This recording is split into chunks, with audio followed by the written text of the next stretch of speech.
자, 2단원 온도와 열 단원 정리를 해보도록 하겠습니다. 첫 번째, 온도를 측정하는 까닭부터 한번 보도록 하죠. 그림에 보면은 그림자와 그림자가 아닌 곳에 온도를 측정하고 있는 것을 볼 수 있습니다. 나무 그늘의 흙과 햇빛이 비치는 곳의 흙의 온도는 서로 어떨까요? 당연히 다르게 되겠죠.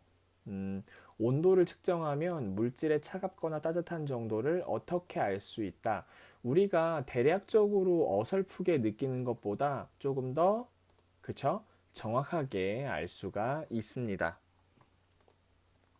두 번째, 온도가 다른 두 물질이 접촉할 때 나타나는 두 물질의 온도 변화에 대해서 확인해 보도록 하겠습니다. 첫 번째 그림은 후라이팬을 가스레인지 위에 올려놓고 그리고 나서 계란을 위에다가 익히는 과정입니다. 두 번째는 삶은 면 위에다가 차가운 물을 끼얹는 그림이죠. 첫 번째 그림 같은 경우에는 후라이팬이 가열됨에 따라서 이 계란도 열이 가해져서 익혀지는 모습을 나타내는 거고, 두 번째 그림 같은 경우에는 좀 뜨거웠던 면이 차가운 물을 끼얹음으로 인해서 온도가 내려가는 그런 그림을 나타내는 것이지요.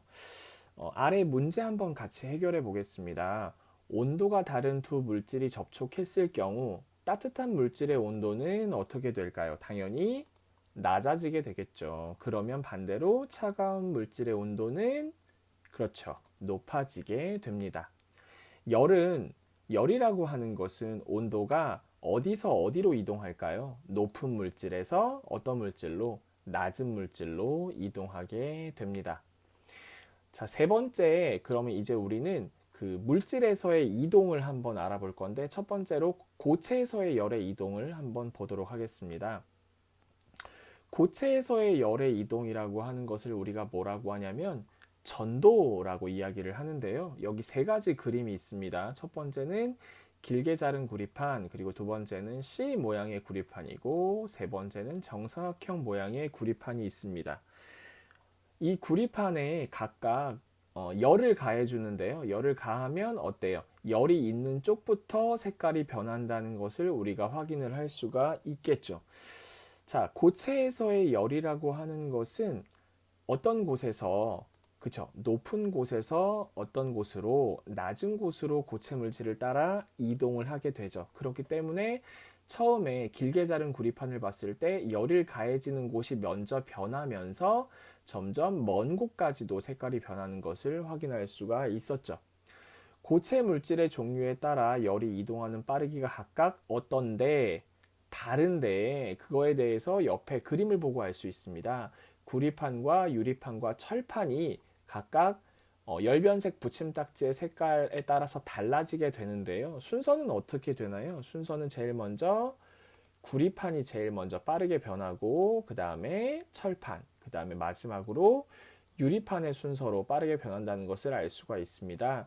그렇다면 구리판과 철판은 뭐라고 이야기할 수 있나요? 금속이라고 이야기할 수 있죠. 그리고 유리판은 유리이기 때문에 유리보다 금속에서 열이 더 어떻게 이동한다? 그쵸? 빠르게 이동한다라고 우리가 이야기를 할 수가 있습니다. 자, 마지막 액체나 기체에서의 열의 이동에 대해서 한번 보겠습니다. 그림이 두 가지가 있는데, 처음 그림은 알코올 램프로 공기를 가열하는 상태에서 위에다가 무엇을 불어주고 있나요? 비누방울을 불어주고 있는데, 비누방울을 불어주었을 때 이 비누방울이 어떻게 된다? 위로 올라간다 라고 하는 그림입니다. 두 번째 그림은 수조에 물을 채워넣고 잉크를 떨어뜨린 상태에서 아래에 알코올 램프로 지금 가열하고 있는 상황이에요. 잉크는 어떻게 되고 있나요? 아래에서 위로 올라가고 있죠. 글을 한번 읽어보겠습니다.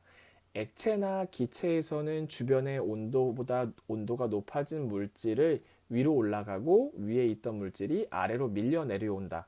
그래서 비누방울 같은 경우에는 지금 위로 올라가고 있고, 잉크 같은 경우에도 위쪽으로 올라가고 있죠.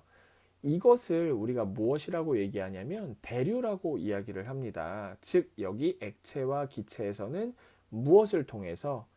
대류를 통해서 열이 이동한다라는 것을 알 수가 있게 되는 것이죠. 온도와 열의 정리 잘 들었나요? 오늘은 여기까지 하도록 하겠습니다.